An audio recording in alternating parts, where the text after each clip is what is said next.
শুধু আড়াল রাখো।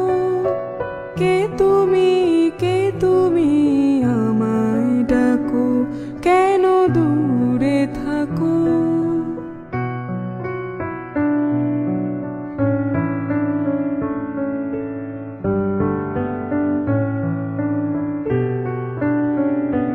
ভাবে মাধবী সুরভি তার বিলায়ে,